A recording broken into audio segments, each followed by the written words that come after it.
camp, code camp, that takes people from basically nothing to pretty conversant down in Tempe. They're a division of the Apollo Group, but really cool guys, and they bought us pizza tonight and drinks, so certainly thank them on social media. And what they're looking for is students to join their next session. They're looking for companies that want a scholarship. They're looking for teachers who want to go down and get involved with it. So really cool startup here, and now they're starting to spread all over the place. They've got rockets popping up all over the world. So plug for them. Shameless plug, Skyhook's a sponsor of this event. We are just looking to hire designers, developers, and project managers. We have positions in each of those open now. So if that is you or someone you know, let us know. And that's about it. So on to the talk. Tonight's presentation is by John Thomas of Ryno Strategic Solutions. And he's going to talk to us about site hacks, which I'm super interested to hear about. I'm just going to go ahead and read this synopsis here.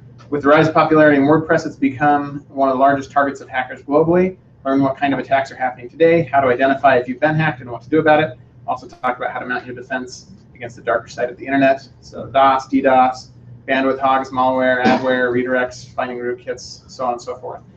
John is Chief Technology Officer at Ryno Strategic Solutions. He's been involved in IT and web development since 1996 and has done work for Apple, Hewlett-Packard, AT&T, and GoDaddy.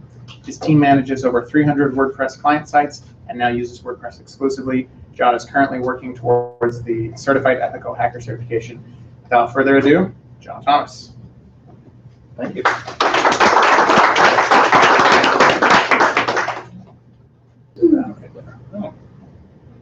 Okay.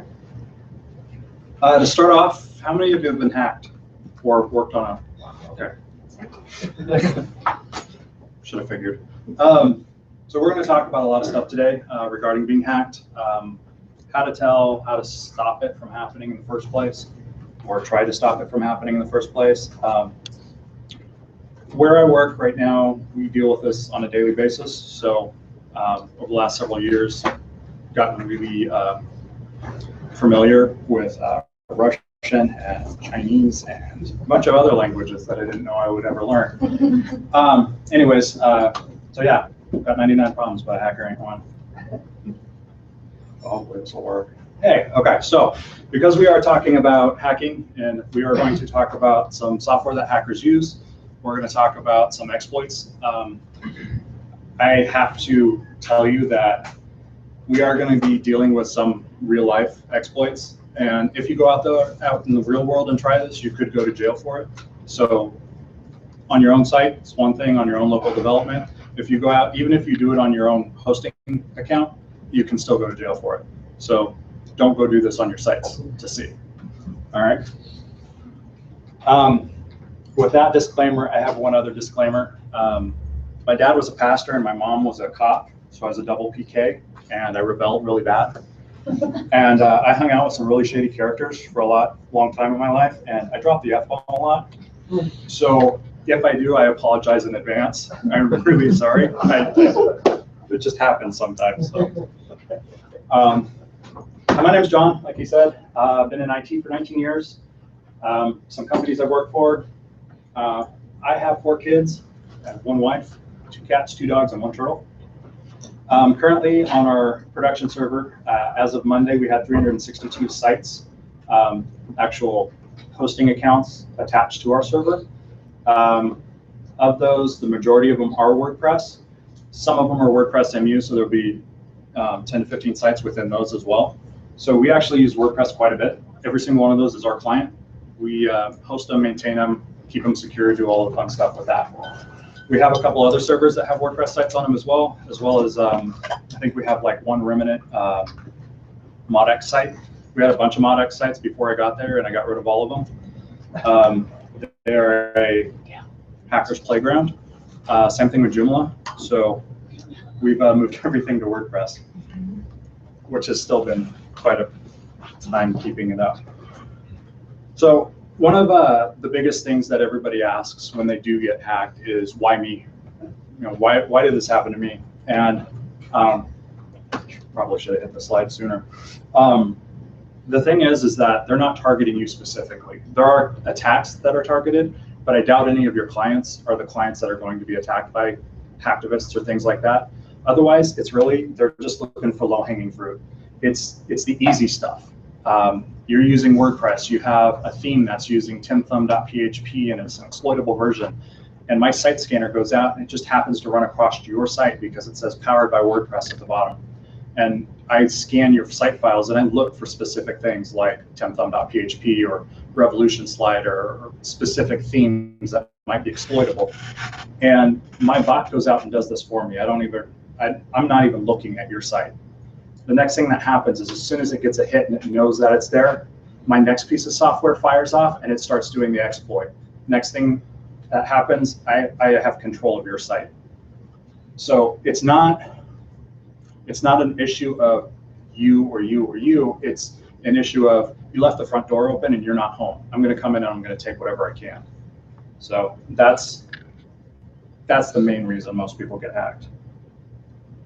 So the first thing we're going to talk about is DOS and DDoS. Have anybody had to experience that? SAS, yay. Okay, so a couple of people. What a DDoS is, it's Anonymous's favorite weapon. It's their weapon of choice.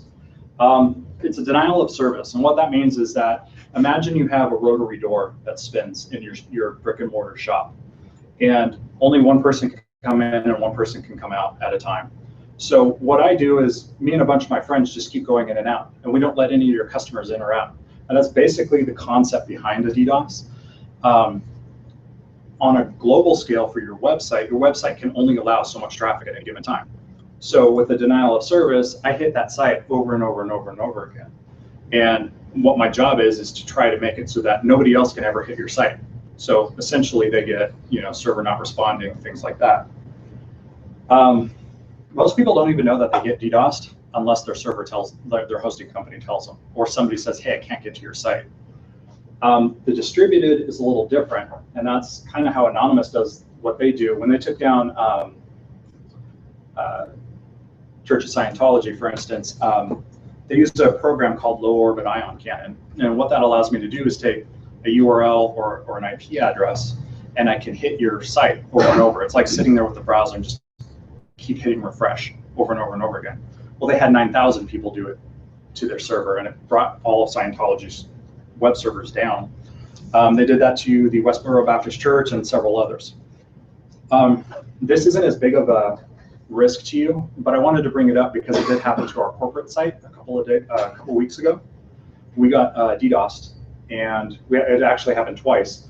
The first time it brought our server to its knees. The second time it actually took the server completely down. Now, as far as servers go, we have a 32 core Xeon processor and 64 gigabytes of RAM. We have huge pipes, like nothing should be able to really take that down. These guys took us down. What's interesting is that one of our competitors on the same day was also taken down. So it was definitely targeted at our specific industry, which we do like HVAC and plumbing, so it's kind of a weird industry to go after, but it's being traced back to one of our other competitors. So the FBI is dealing with that at this point. As far as protection against it, there's pretty much only one thing you can do. Use a company like Cloudflare. Cloudflare, what it does is, like on a normal request, you're going to come in and they're going to take normal pipes to your website. Same thing with crawlers and same thing with attackers. What Cloudflare does is it stands in the way of that. They cache your site, they put it globally all over the place. If I'm in Chicago, I'm going to get a cached version in Chicago. If I'm in New York, same thing. If I'm in LA, I'm going to get the cached version from there. So when they come to DOS, what happens is it just gets cached versions over and over and over again. Your visitors actually get faster responses from your website because it's acting as a CDN for all of your files. Crawlers and bots go straight through. To put it in perspective how well Cloudflare actually works, we have one client that is DOSed every day. They are a huge HVAC client in Florida, and one of their competitors pays somebody to DDoS them constantly. Wow. In a single day, Cloudflare blocks over 370,000 requests for that site, and only legitimate ones go through. So we're still getting hit with like over 5,000 hits per day for that one client, but the other 370,000 are being kind of blocked out and kind of pushed back and not allowed to do that. It does work really well. There's a free version of it and there's premium versions. Yes. If you're on a Linux server and you're a web hosting company, and you have a lot of domains on your server, how many hits can like my 2 different domains get? Like when you're talking about somebody doing 9,000 hits for like my 2 domains. So if I hit you 9,000 times, ones. if I hit you 9,000 times right now, your server would go down. And it depends on who you're hosting with too. It really depends on who the host is and how it's set up. So if you're like on GoDaddy, like if you're on GoDaddy cPanel, it'll go down really fast. Right. But so that's because they overstuff their servers. So. Right. So my hosting company is Network Solutions, and they've been around since the dawn of. Okay, so if I were to DDoS your site, the entire server holding all of those other clients would go down really quickly. This is the first time, and it's They get DDoSed all the time, actually. Yes. Yeah. This is the first time it's down. The Syrian Electronic Army DOSes them quite often. And what's interesting is that they're actually part of ISIS now. So. Wow. Yeah, not Network Solutions, but the guys who DDoS Network Solutions are part of ISIS. Right, because they're part of the government. If you guys ever want to see something like amazing, go check out ISIS's technology guys. They're like so far above most places. It's insane. Yes. How much does Cloudflare cost? Okay, so you can do the free version of it, and it'll protect your site from most stuff. If you want the advanced DDoS protection, there's a plan that's like $20 a month, and then there's one that's $200. $20 a month? 20. Wow. Which is cheap for what they do for you. I mean, if you think about like, if you're getting a CDN from like Akamai, you're gonna pay way more than that. So $20 a month, they're gonna protect your site a lot better than, the other thing that they do is they have a web application firewall, which will prevent a lot of people from being able to do attacks that we'll talk about later on. Their premium, their enterprise level, like if you have a huge e-commerce site, they have a $200 a month version, and then there's beyond that, they don't list prices for that. I haven't had to use that, but we do have several clients that are paying $20 a month for it. And most of these, like if you have a client that you're building a site for and it's becoming an issue, make them foot the bill for it. Security, if you're familiar with them, they're coming out with their own DDoS solution pretty quick here. So keep an eye out for that one as well. I'm interested to see how they manage to do that. Going along with this, what happens is a lot of times people get brute force attacked. I'm not sure if you're familiar with that, and we're going to cover that in a second here. But we got hit with a brute force attack from Vietnam, and they used a single IP address, and then they started expanding it out as we started blocking them. But they were trying to break into a WordPress site. What's interesting is that they hit us so hard that it acted like a DDoS situation, where it actually started bringing the server down. So our alerts and monitors started going off, and we, had to respond to that. So with a brute force,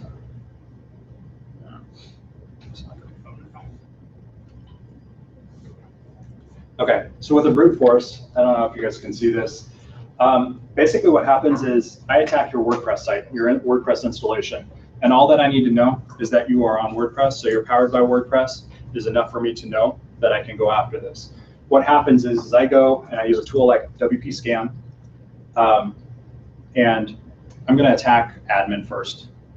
And what I'm going to do is I'm going to use my table of passwords. Could be millions, could be hundreds of thousands, and I'm going to hit every single one of those with the admin user. What happens is, unless you have something to stop it, they're just going to keep going until they find the right password, and then they're in. The best way to combat this is to not use admin as username. That's not going to stop it from happening, but it's going to stop 90% of it. I can still find out what your username is. If I want your site specifically, it's pretty easy to figure out what your login is. It's on the author page, part of the URL string. So this can also be done with hundreds of proxy IPs. So what that means is that I have hundreds and hundreds and hundreds of IP addresses. You can't trace it back to me. And each one, most solutions are going to block the IP itself. So if my IP is ending in 221 and I hit it a certain amount of times, most plugins will stop it at 5. The problem is they know that too. So they'll distribute these out to 5 on this computer, 5 on this computer, 5 on this one, 5 on that one, or 5 on this IP. And I can just run through IPs on a single computer and it will never change. The part that's interesting with that though is that a lot of malware, which we'll talk about in a little bit, that goes out onto all these people's computers is doing this for them. So they have this giant network of computers on all kinds of different IPs, different ranges, different types of computers, and they're sending legitimate traffic from these computers and they're trying to check this. So now you're blocking legitimate users as well. For defense. I have a question. Yeah. You know, I was using WP Scan and I noticed that GoDaddy was blocking WP Scan. Is that possible? Do you know how they were doing that, or? How many passwords did you try? No, I couldn't even get WP. You couldn't even get to it? Mm. It depends on what you were using it with and how it was set up. Were you using like proxies or anything like that? No, I was just using my IP address. I was checking one of my sites on GoDaddy, and for some reason it's really weird that WP Scan didn't recognize it as a WordPress site. So a lot of hosting companies have, he was talking about the web application firewall, which is really just crafted to look at the requests being sent and identify things that don't look right. And they do that at a lot of hosting companies. So it may be that the request that WP Scan sent triggered something in their web application security layer that says this is not a valid request. We don't need to send this through. And it probably didn't even make it. So a lot of bigger companies have those in place. Usually you want to test this, like if you want to test your own site for this, you'll want to test this like on a local as opposed to going through like GoDaddy or whatever. Right. They do have a security operations center that's probably tracing everything you did. So Expect a call. expect a phone call. We'll be here any minute. I have a question on the author thing you brought up. Yeah. To find a username. All right. Is it found because you've created a post or a page? Yeah. So what if you have a user like that doesn't have any posts? we'll say that your username is John, and you log in with John, and your author ID goes as John, and there's a lot of meta tags that WordPress injects. I can find it one way or another. So if there's the author page, it'll show up as John in the URL. I believe there's an author tag in there as well for most themes. There's some other ones too. So there's ways of grabbing it. So whether or not you created a post or page with that particular user? Chances are we'd go after one that actually does have a post or a page. But usually it's, unless there's the author link, there's other ways of getting it. I'm asking because we use the IP security plugin, and we're always getting locked out because they find our users and and then I have to go in and clear out all the logs in the database. So, is there a way to sort of circumvent that? Yeah, I'll tell you some other plugins to use instead of that one. Okay. Use that one for other things, but not for the brute force protection. Okay. Actually, I'll talk about that now. So your brute force defense, the best thing to do is get rid of admin altogether. I actually recommend that you install with admin, log in as admin, create a new admin user, and then log out, log in with the new admin user and delete admin. And the reason why is because the very first database table row is 1, and it's usually admin. So there has been session hijacking in WordPress where we'll take 1 and use that to get in as opposed to admin. There's some other things on that too. Anyways, so use something other than admin. That's the biggest one. Almost every single attack that I see is they're just using admin. We have seen it with authors. Next thing is to use strong passwords. That's not a strong password. Okay. To come up with a strong password that you can remember, one of the best things to do is to come up with a phrase that is memorable to you, whether it's a quote from somebody famous, a Bible verse, or whatever. Take the first initial of each thing within that phrase. So like, have a wonderful day. You take the H, the A, W, and D. So that starts becoming your password. And hopefully you can make it long enough that you would hit a minimum of 8. But basically then you're going to replace things like, you know, numbers for letters and things like that. So then you remember that phrase, have a wonderful day. You just start typing the first letter of each one. And now you remember your password always, but it's not something that's in a dictionary either. Dictionary tags are really common. We take dictionary words, we put them together, we put variations. It's really easy to flip-flop numbers and so on out of there, and then start using those for passwords as well. The other advantage to that is if you sign up for a site that I actually get the database from, even if they encrypt it with MD5 or something like that, I can run it through, there's other sites that use tables that are similar to that, and we can actually start pulling out what your password is put together. So I recommend never using a password that's in a dictionary or a name or anything like that. Even doing things like, you know, name 101 or things like that, they're just too easy to crack. And with the technology we have now, breaking stuff like that is really fast. And isn't length is more important than complexity, because brute force attacks exponentially go up in time. Right. Yeah, because now you're looking at days and months and weeks and so on. So the next one is if you're on cPanel, talk to your hosting company and have them install CP Hulk. This one actually helps a lot. If you're not on cPanel, then it won't work for you. Limit login attempts is a pretty good plugin. It will lock you out just like the other one. Brute Protect, if you were at WordCamp last year, they gave a talk promoting their premium version of it. It's now part of Jetpack. Automatic acquired them, put it in Jetpack, so you can use that. I'm not a big fan of it. It didn't work very well for us. WP Lock, or the Lockdown WP admin, is a plugin that actually has horrible reviews but works really well. What they do is they allow you to change WP admin and WP login.php to whatever you want it to be. And then if I can't hit it with a bot, because if I go to WP login.php, it comes back with 404. If I can't hit it, I have no way of attacking it. So in the case of that, you can change it to whatever you want. If you want your login to go from WP admin to in and out, you can make it in and out instead. Why do they get bad reviews? What are the main things? I have no idea. I didn't actually look at them. I just saw the stars and I was like, a lot of it's probably, I think a lot of it's plugin incompatibility. yeah. Because a lot of plugins hard code writing the admin URL. But you're not supposed to.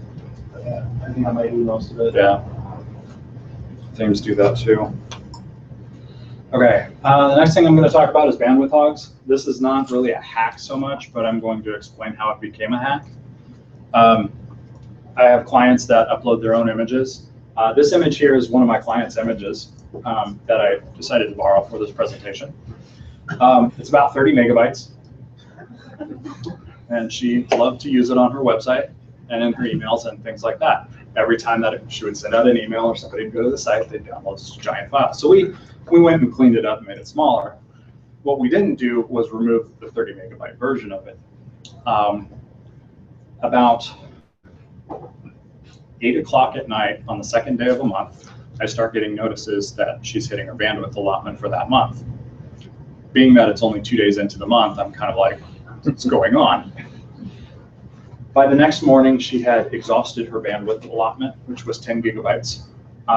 We went into the server logs, and what we found was hundreds of thousands of IP addresses downloading that one image. So got to thinking about it, and really quickly I prototyped a script in Python that allows me to do the exact same thing. So now I can go to any person's website and run through thousands of IP addresses that are anonymous and download their biggest image file and exhaust their bandwidth. Turned out it was a competitor, and that competitor basically figured out that they could exhaust bandwidth. So we call them bandwidth hogs. Really old school fix for this. We're going back to the 90s here.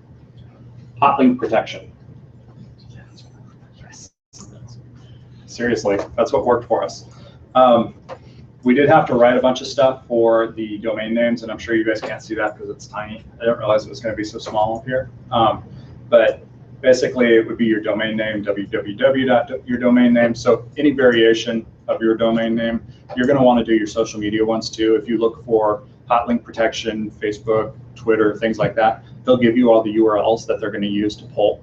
So then you put all of those in there as well.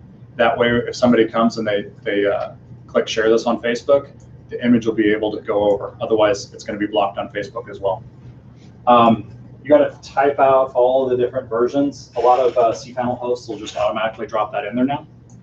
And then the other is the last one. If you want to give them a different image to download, like Tub Girl or something like that, you can put that in there. I think that one, you should see that one. Yeah, probably so. All right, so Sorry, yeah. I don't quite understand what you're doing with copy protection. Are you stopping it from being? Yeah, so at that point, my bot will no longer download that image. It's blocked from that. The only way that it's going to pull is if the requester is your domain name. So your website pulls this image, it's going to show up. If I try to pull that image directly, it won't show up. And is that on the through your hosting company or? Yeah, you can talk to your hosting company about it. I took this screenshot out of a cPanel host, but if you talk to your hosting company, any hosting company should be able to apply that within, I think it's through Apache or something like that. So. Thanks. All right, so let's talk about malware. Adware, redirects. There's one that I forgot to put in here. I'll talk about that in a minute. So this is when you do get hacked, if you're starting to see this kind of code, it's already too late. They got into your site. This is some examples from around the web. You see the eval base64d code. It's used for malware. It's used for adware. It's used to redirect. I think of what else they used it for. Anyways. They use it for inserting WordPress users. Yeah, that too. There's a lot of things that you can do with this. So we're going to talk about this pretty extensively. I just wanted to show you what the code looks like in your site because you're going to have to clean that out eventually. Or if you're smart, you won't have to clean that out. So the worst way to find out that your site's been hacked is this. At this point, you're screwed. Your SEO is going to take a dump really fast if you don't do something. Usually you find this out from a client. You don't find out, or you try to visit your site. Or they say, somebody said they went to my site and they said it was reported forgery. There are better ways to find out, for sure. Hang on a second. Catch up. We're going to talk about some plugins, some services, and things like that that will tell you that your site's been hacked long before Google finds out. The biggest thing is if Google finds out, within a few days, they're going to take your site completely out of their index until they know that it's been cleaned. And that can take weeks. The problem with that, at least for our company, our bread and butter is SEO. So if our clients aren't ranking really high and they're not getting customers, they don't stay with us. So we have to prevent this from ever happening. We have had it happen. It's just you want to try to avoid this as much as possible. So if you do find this, or you do use a scanner like I'm going to show you in a minute, to see whether or not something's happened, the first thing that you do is don't panic. Hitchhiker's Guide to the Galaxy. 42. Wow. Okay. All right, so this site, Stop Adware, is the company behind all of the browsers throwing up that red screen. This site is your best friend. And unfortunately, I didn't put it in the PDF that I'm going to give you guys at the end. So it's stopbadware.org. If you get that red screen, there's a link, help me out. If your site's been infected, there's a red button that says help, my site's been infected. Click that. They will take you through the steps and they will tell you everything about your site in terms of what they found specifically. They may even tell you the exact name of the malware that's on your site.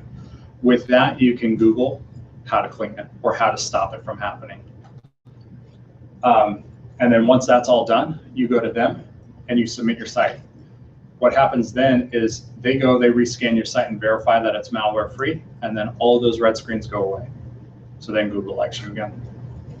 Okay. That's one of the easiest ways to get your site cleared once you've cleaned it up.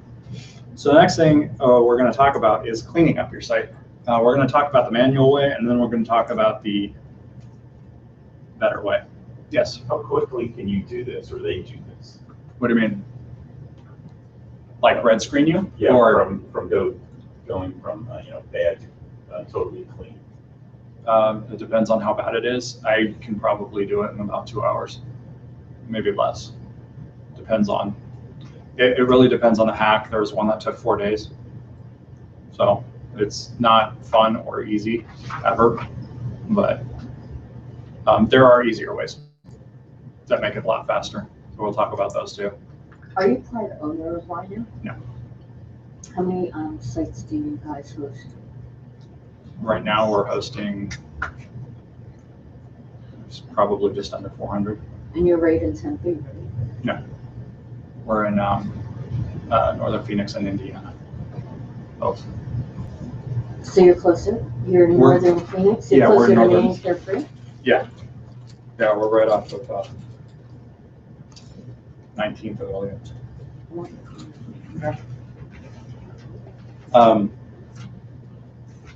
Okay, so if you want to clean it yourself, first thing to do is grab your access log files. Most people don't tell you to do this. There's a reason I tell you to do this, and that's the one that took 4 days. The guy got really creative. He the rootkit was actually a GIF image that was stuffed into the images folder of our theme. And he had a cron job that hit it every 5 minutes. And so we would clean the site, we'd get rid of everything. We could never find the rootkit for it though. And within a few minutes, all of them were infected again. So you'd clean it and then it was all infected. So we spent a really long time trying to figure out where exactly is this rootkit. The access log files was our key. There was an IP address coming from Moldova that hit it every 5 minutes. And it showed up in the access logs over and over and over again. So that clued us in to say, okay, let's go take a look at this GIF image. We downloaded the GIF image and we looked at it in binary, and sure enough, our PHP evals were in there, which was enough to take the file offline and block the IP address. Hack stopped. We cleaned the files, we figured out what the exploit was, and made it better. So first thing to do is change all your passwords, WP, FTP, cPanel, everything. Because if they get into your site, they can start pulling some of this stuff. Keep your theme, your custom plugins, and any WP configuration. Anything that you cannot replace. Images, things like that. Download them and set them aside. Delete everything else off your web server, as long as it's not other sites. If you have stack a bunch of sites within one account, don't just do the one that you're cleaning up. In terms of WordPress though, get rid of everything. Get rid of all of your WordPress stuff. Once that's done, you're going to scan and clean all of the leftover files. Everything in your themes folder, every plugin, and your WP config, you're going to scan it for leftover files and exploits. And I'm going to give you that code in just a minute. Once that's done, download the latest WordPress. You're going to install that back on the server. You're going to put your theme back in there. You're going to put your plugins, your WP config. Make sure your site's back up and running. Change all your passwords again. Scan your local computer and make sure that there's no malware on your computer, tracking all of that as well. Download and install all of your other plugins that you had in there before, and then install WordFence. The reason you want to install WordFence is WordFence will scan every single file against the WordPress repository database and then tell you what's different between those files and yours. It's one of the faster ways to find what files have been changed. Sometimes it's really basic, the files that have been changed, but that's one of the great things about WordFence. WordFence will also protect your site. The problem with WordFence though is that it will put like gigabyte size data into your database. Your database will become so overloaded, it's ridiculous. However, you can delete that, and then it'll do it again. You have to start over basically. What's that? What's it for? So MD5's every single file and every single entry in your database, and then it puts it all together and puts it in there. Yeah. So it's a giant file. Like once you do that, you can't move it from one site to another without getting rid of WordFence first. Yeah, they do know about it. It was reported to them back, it's just November. Yeah. So it may be, I don't know if they fixed it yet or not, but Yeah, it's a major, at least it's a that I major haven't issue seen. because it's a core part of the plugins. MD5 every file and checking for a change. So. What's up? Well, no, the MD5 is a string, but then they take every file, make an MD5 for that file, that string, and then they put that string in a single database entry. And now what I saw happen was when the database tried to synchronize it to the backup databases, it failed because the single row was over a gigabyte, and MySQL has a limitation of 1 gigabyte. Transfers is, yeah. So Yeah, and if you have a big site, it Yeah. becomes ridiculous. Is that really the only way to modify or to monitor changes to your files is to store the MD5 for every file? That's one of the better ways, because if you change my file at all, that MD5 is going to change as well. So it's just a checksum. You know, I mean, even a single space would do that. So that's the manual way, and I don't recommend this way at all, actually. When you build your site, take a backup of your database and your site files, so you have that to start with again. Every time you change it, back up your database and just keep doing that, because at least you can fall back on that. If you don't have that, it becomes really hard, especially if it's gotten into your database. If I have access to your database, I'm exploiting your site, it's over for you. It's too easy for me to do whatever I want in there. One of the better ways is to fork out some cash and hire Security. We did this for several of our sites because they were ModX sites, and we couldn't upgrade them. We couldn't do much with them. I've since hired people to move them into WordPress, but what's nice about Security, it's a little bit expensive. I think it's, I don't remember what they cost. I think it's like $80 a year. Might be more than that It's like now. $199 Is to it clean now? the site, and then you get a year subscription with it. Right, okay. So $199. I charge $150 an hour. So if I charge $150 an hour, that means I'd have to clean my own site in an hour and a half, or less than that even, to make up the cost of them. They put a file in your site with you, and they monitor everything. If there's a change, they text you immediately. They scan faster than WordFence does. They don't put that big giant table in WordFence. What's really nice about them is if there's an exploit, you call them and you open a ticket. They tell you long before anybody else is going to know that, hey, your site file's changed. Do you want to open a ticket? You click yes, you fill in some data. Within a couple of, well, one time it was really fast. The other time it took about an hour or two. So they're really fast. They're really on top of it. They know exactly what's changed. How do you spell these guys? Security, it's SUCURI.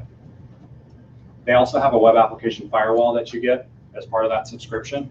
So the same thing that Cloudflare will provide for their premium. So you could use free Cloudflare and these guys, and most of your security concerns are taken care of right there. But you have to pay for them. They also have a free plugin. Yeah.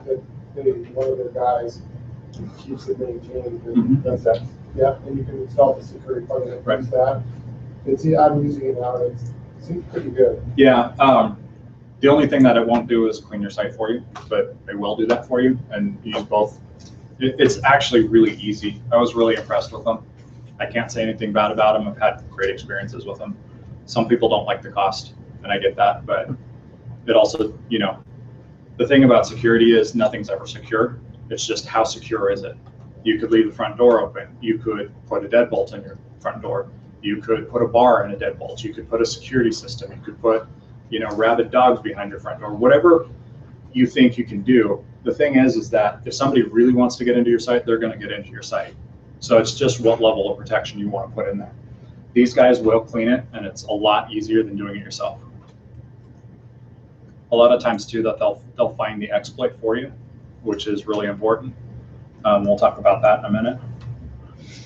This is the code I talked about, x.co find exp. you have to have command line access to your site. So if you are on a shared host and you can't have command line access, download your entire site if you have a Mac or a Linux box. If you don't, if you're on Windows, I'm not going to help you. You deserve what you got. So that it's if you want to try to really read it, you can. This will find most of them. It'll scan through all of your files recursively all the way down, and it'll find all of the files that have been infected. It will not find the rootkit. This is a variation of it.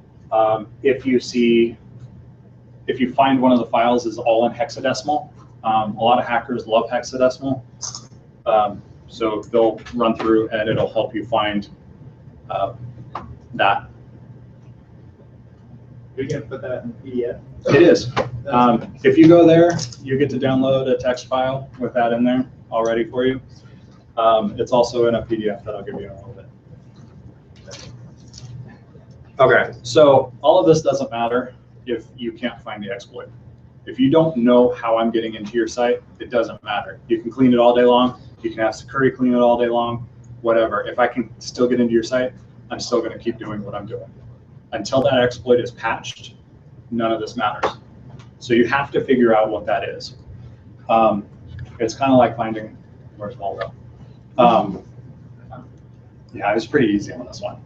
So if you have Revolution Slider and it's not upgraded, that's a big one.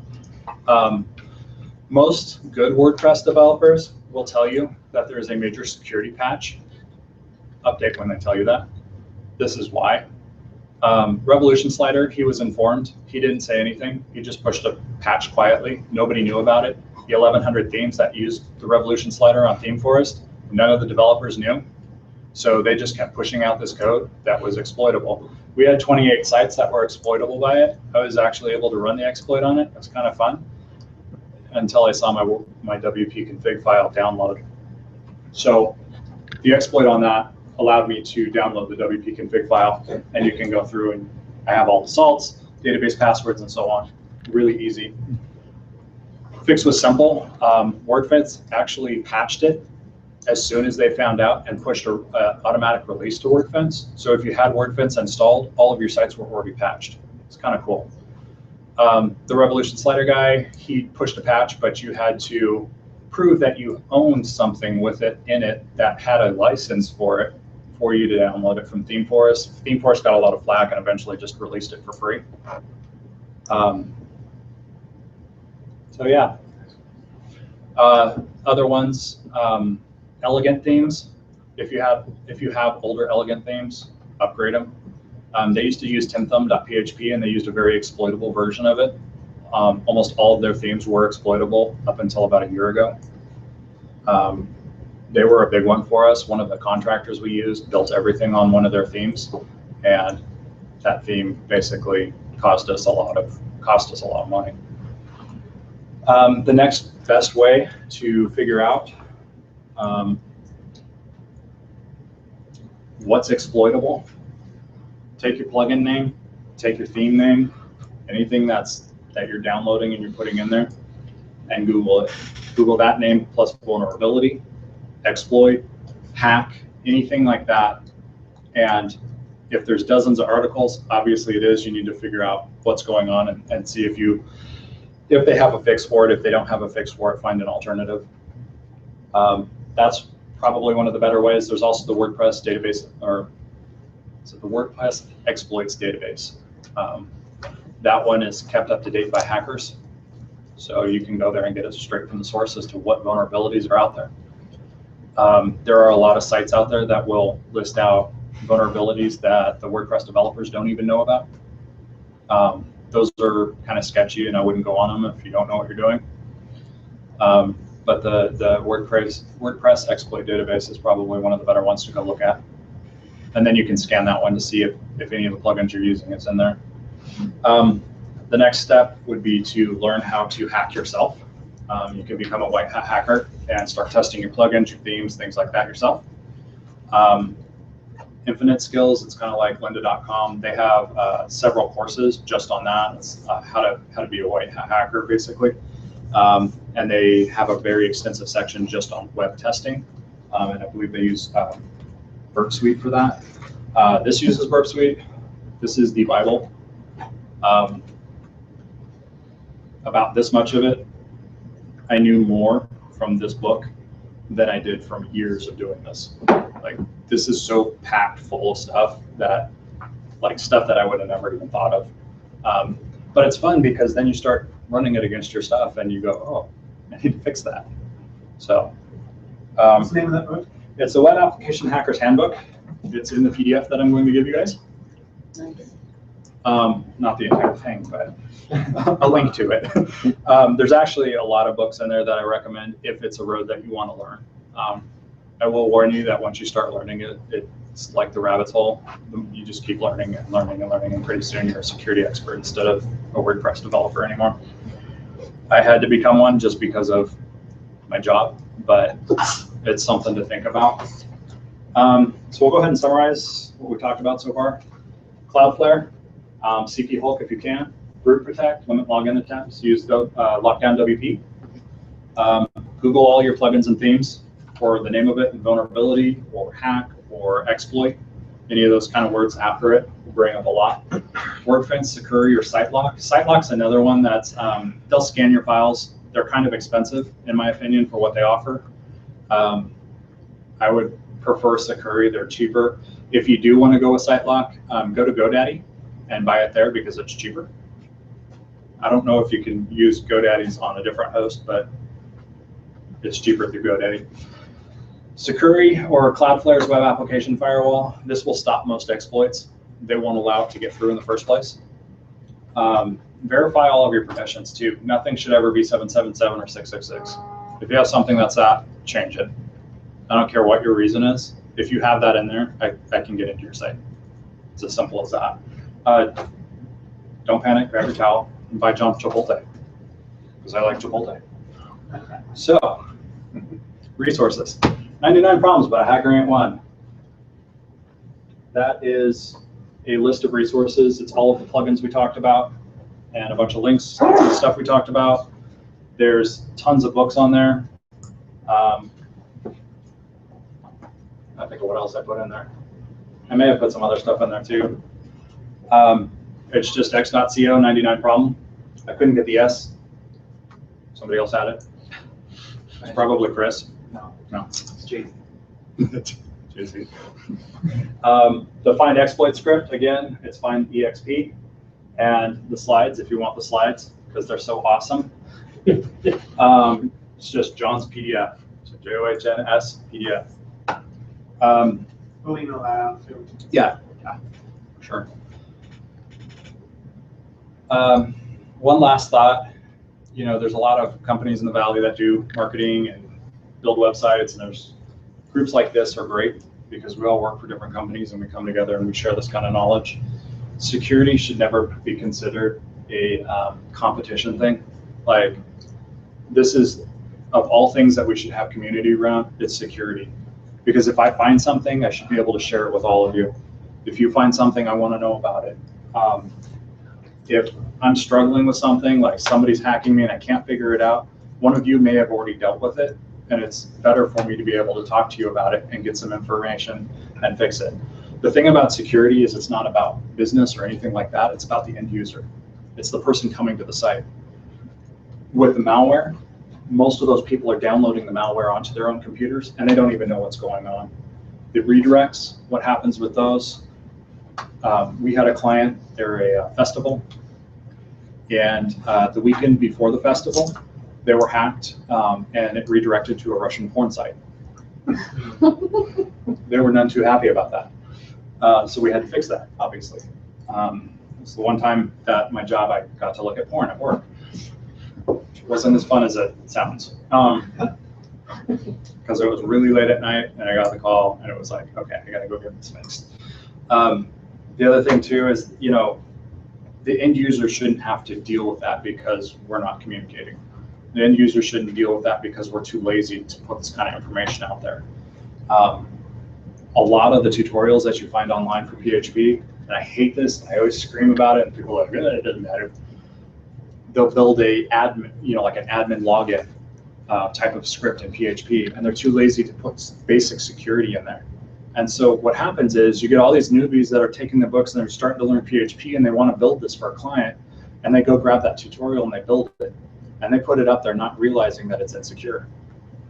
So if you do write tutorials, talk about security. Learn as much as you can about it and talk about the security, because the only way that we can teach people to become better developers and so on is to implement a lot of the security type things in there. In that book list, there's a book called PHP Security Essentials. It's what Zen actually teaches in their security class. It's based off that book. You can save yourself the money of Zen by just getting the book. But it covers most of PHP's exploits. It's older, so it doesn't cover a lot of the newer stuff, but it does cover the main OWASP type stuff. OWASP is another great site to go look at. There's the OWASP Top 10. Go check that out. Each year they put out the OWASP Top 10, and that's it's basically like 2014. It's like the top 10 exploits for that year.